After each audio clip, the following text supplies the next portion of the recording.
Hey, what's up everybody? It's Flynn from Smart Passive Income, and this is the first of a series of videos that I'm shooting to help you get your podcast up and running, because a podcast has been one of the most beneficial things I've ever done for my brand and also for me personally. So I'm hoping this video series is going to help you get yours up running much faster than I did. In this first video, I'm going to be going over some equipment options like microphones and things like that, and also some software you can use to help record your voice, because you're going to need the stuff before you even record your first words. So let's get right to it. Sound quality is extremely important when it comes to your podcast. Bad sound quality can mean the difference between people listening to your show or just totally skipping right over it. And sound quality starts with your microphone, and I've gone through my fair share of mics. Here's a quick comparison of each. So here's a Logitech USB headset, one that you would use for Skype calls and gaming and things like that. And it runs about $30 on Amazon. If you have like hardly any budget, this is what I would start with. But as you can hear, it sounds very hollow. It's not going to give you the quality that you want in a serious podcast.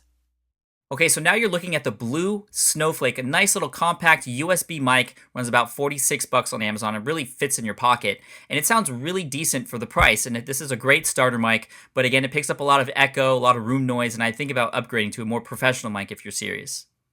Okay, so now you're looking at the Samson C01U USB studio condenser microphones, one of the more popular USB mics that's out there. And it runs about $70 to $75 on Amazon right now. As you could tell, it sounds a little bit deeper, a little bit nicer, a little bit more pleasing to the ear. And it was one of my first professional microphones. Okay, so now you're listening to the Audio-Technica ATR 2100 USB microphone, and I really have to credit Father Roderick from fatherroderick.com for this beautiful find, because we both use Hio PR40s, which I'll show you in a second, and this one comes to a close second as far as sound quality is concerned, and this one runs about $200 cheaper. This one's about $40 to $50 on Amazon, and it sounds really, really good. I mean, just listen to it. I mean, it's interesting because there's two ways to plug it in, through USB and an XLR connection. You're listening to USB right now, and now you're listening to the XLR connection, which runs a cable from the mic to a mixer board, and then that mixer board runs a cable to your computer, which is how you record it in the software that you're using. Again, a great studio quality microphone for $40 to $50, amazing. All right, and finally, you're looking at and listening to the Hio PR40. This is a top-of-the-line podcasting microphone. It's the mic that I use in my show, the mic that Cliff Ravenscraft from Podcast Answer Man uses, and so many other podcasters use this. Why? Because it just sounds amazing. It plugs into a mixer next to your computer, and that mixer, like the ATR, plugs into your computer as well, and you have control over so many things like the bass and the treble and everything. You can get it to sound perfect. I mean, I swear I sound so much better on the microphone than I do in real life because of this mic. And it's nice because it just gets rid of all the background noise. It only picks up right what's in front of it. And it is a little bit expensive. It runs about $300 on Amazon. And like I said, you also need a mixer to go along with it. But if you are serious about podcasting, you know you're going to be doing a show for quite a long time, and you want to start with the best sound quality, this is the mic for you, the Hio PR40. Okay, so in addition to the actual microphone, there's some microphone accessories you're going to want to pick up. For example, a pop filter. Those are those foam things you put on top of the mic, or a screen that you put in front of it like you see in recording studios. You're also going to need some sort of stand to hold the mic and position it where you need it to be. And also a shock mount, which mounts to your microphone so that vibrations on your desk or wherever, they don't affect your sound quality at all. Okay, so here's a quick overview of my particular setup with the Hio PR40 microphone and the Behringer Xenix 1002 mixer, which you can see a close-up right there. That's what the mic connects to, and there's a cord that connects from that to my Mac computer to record everything I need to record. Here's a close-up view of the Hio with a little mic flag for some branding purposes. It's good for video and stuff like that. And then a Hio arm, which is made specifically to hold the Hio PR40, and again, connects to my desk, and there you go. All right, one last thing when it comes to podcasting equipment. I encourage you to go to podcastanswerman.com/equipment and check out some of the stuff that Cliff Ravenscraft has to offer over at podcastanswerman.com. You know, Cliff is directly responsible for the success of my podcast. I owe him a ton, and this is just a small little thing I could do to pay him back. You know, I owe him so much. and he offers a lot of podcasting equipment packages. He doesn't sell those things individually, but he includes them in packages to get you up and running right away. And there's a few different packages you could choose from. You can just go ahead and go to podcastanswerman.com/equipment and check him out there. He also shares some other equipment to take your podcast to the next level. And there's one piece of equipment that he uses that I want to talk about, which I don't use, but a lot of other podcasters use, and it's actually a really smart thing to do. He records his podcast episodes into a digital audio recorder like the one you see here, which is the Roland R-05. And that's, like I said, a really smart thing to do, because when you do that, you decrease the risk of something crashing or messing up when you record. When you record directly into software like GarageBand or Audacity, which I'm going to show you in a second, sometimes things crash and you can lose the hard work that you put in. Luckily, I've never had that issue, and I'm taking a shortcut. But if you are truly serious about this, and you just want to make sure you cover all bases, check out podcastanswerman.com/equipment. Check out what he has to say about a digital audio recorder, and he has some tutorials on that as well to help you out.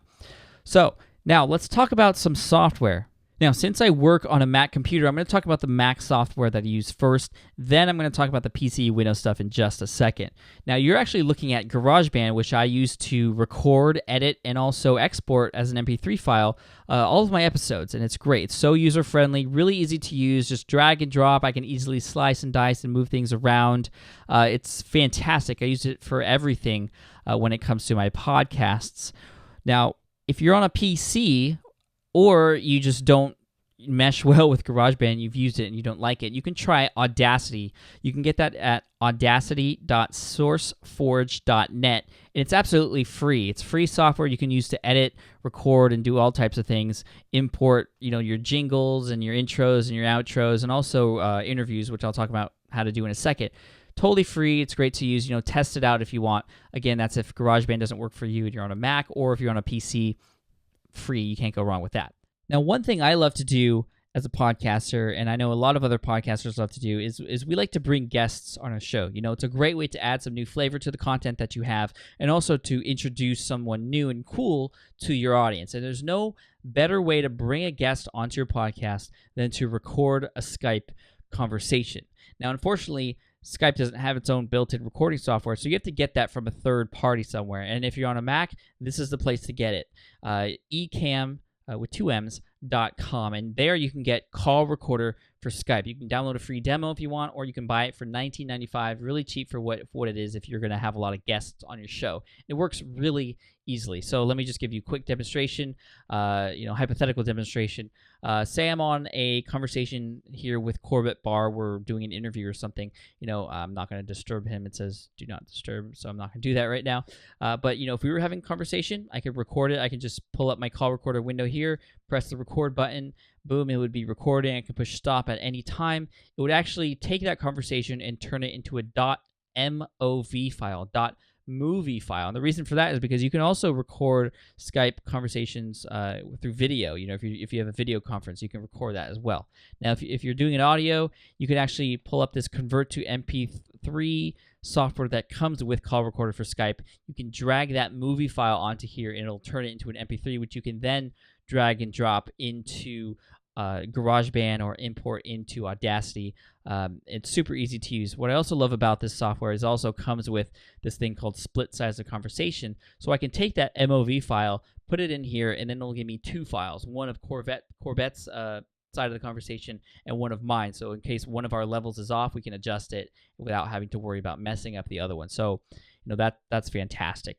Now, if you are on a PC, unfortunately, Call Recorder for Skype is just for Mac only. If you're on a PC or on Windows, you want to get Pamela for Skype. So just go to pamela.biz, and you'll see those products there. Pamela for Skype is about $30, I believe. $34.95, I think.